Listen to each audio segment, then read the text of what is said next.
പ്രിയ സജ്ജനങ്ങളെ, സാദരനമസ്കാരം. ഏകാത്മതാ സ്തോത്ര പഠനത്തിൽ പുണ്യനഗരങ്ങളെക്കുറിച്ചുള്ള പഠനം തുടരുകയാണ്. അയോധ്യ, മധുര, മായ, കാശി, കാഞ്ചി, അവന്തിക, വൈശാലി, ദ്വാരകാധ്യേയ, പുരി, തക്ഷശില, ഗയ, പ്രയാഗ, അതുവരെയുള്ള നഗരങ്ങളെക്കുറിച്ച് നാം പഠിച്ചു. ഇനി പഠിക്കേണ്ടത് പ്രയാഗ, പാടലീപുത്രം. വിശ്വാമിത്ര മഹർഷിയുടെ സഹോദരി പാടലിയുടെ പേരിൽ കൗടല്യൻ നിർമ്മിച്ച പാടലീപുത്രം, ഗൗതമ മുനിയുടെ ആശ്രമം, കൗശിക മുനിയുടെ ഗുരുകുലം എന്നിവയ്ക്കും മധുര രാജാവായിരുന്ന കംസന്റെ ഭാര്യാപിതാവ് ജരാസന്ധന്റെ തലസ്ഥാനമെന്ന നിലയ്ക്കും പുരാണങ്ങളിൽ സ്ഥാനം പിടിച്ചിരിക്കുന്നു.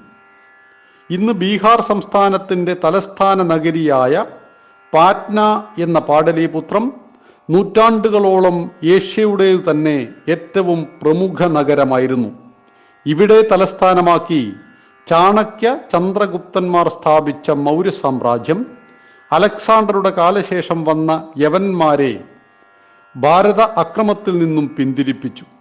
അശോക ചക്രവർത്തി വരെയുള്ള മൗര്യ ചക്രവർത്തിമാർ, നന്ദ, ഗുപ്ത വംശങ്ങളുടെ രാജാക്കന്മാർ എന്നിവർ തലസ്ഥാനമാക്കിയത് ഈ പാടലീപുത്രയായിരുന്നു. സതീദേവിയുടെ പടം, അതായത് സാരി, വീണ സ്ഥലത്ത് പാടണീ ദേവി ക്ഷേത്രമുണ്ട്. ഈ ശക്തിപീഠം മൂലമാണിതിനെ പാട്ന എന്ന് വിളിക്കുന്നത്. 5 മലകളാൽ കാത്തുരക്ഷിക്കപ്പെടുന്ന ഈ നഗരം ഗംഗാതീരത്ത് സോനഭദ്ര, ഗാഡുക്ക് നദികളുടെ ഇടയ്ക്കാണ്. വയ്യാകരനായ പാണിനി, ആര്യഭട്ടൻ, ഗുരു ഗോവിന്ദ സിംഗ് എന്നിവരുടെ ജന്മഭൂമി ഈ പാടലീപുത്രമാണ്. ആധുനിക കാലത്തെ മഹാത്മാക്കളായ രാജേന്ദ്ര പ്രസാദ്, ജയപ്രകാശ് നാരായണൻ എന്നിവർ നേതൃത്വം നൽകിയ പ്രക്ഷോഭങ്ങൾ അരങ്ങേറിയത് പാട്നയിലായിരുന്നു.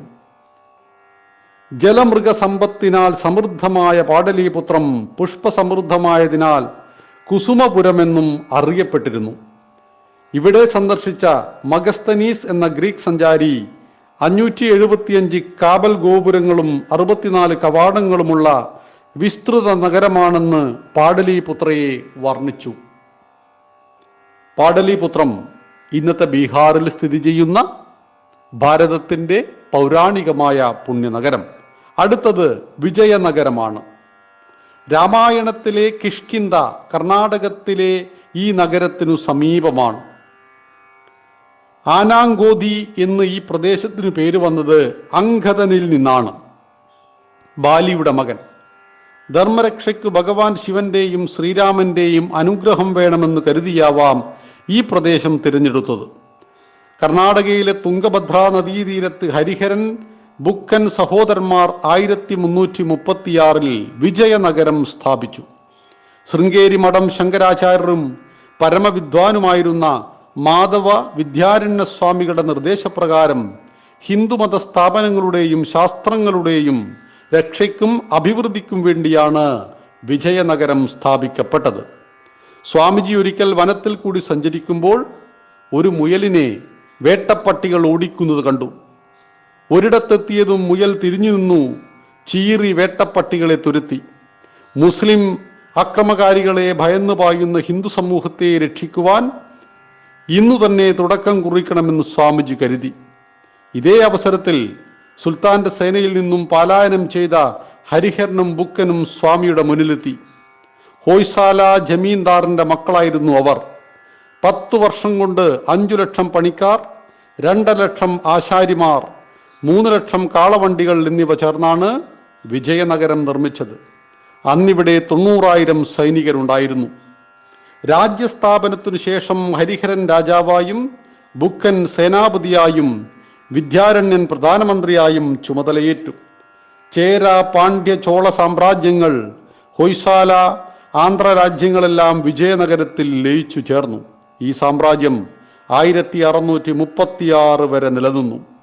ഡെക്കാന്റെ വലതുഭാഗത്തായിരുന്നു സുൽത്താനെ ഉൾക്കൊള്ളുന്ന മുഗളർക്കോ ഡൽഹിയിലെ മറ്റു മുസ്ലിം ഭരണാധികാരികൾക്കോ വിജയനഗരത്തെ ഒരു പോറൽ പോലും ഏൽപ്പിക്കുവാൻ കഴിഞ്ഞില്ല. വിജയനഗര സാമ്രാജ്യത്തിന്റെ തണലിൽ ഹിന്ദുമത സ്ഥാപനങ്ങൾ മാത്രമല്ല, വ്യാപാരവും അഭിവൃദ്ധിയെ പ്രാപിച്ചു. കലകൾക്കും പ്രോത്സാഹനം കിട്ടി. ഇക്കാലം ദക്ഷിണ ഭാരതത്തിന്റെ സുവർണ കാലഘട്ടമായിട്ട് അറിയപ്പെടുന്നു.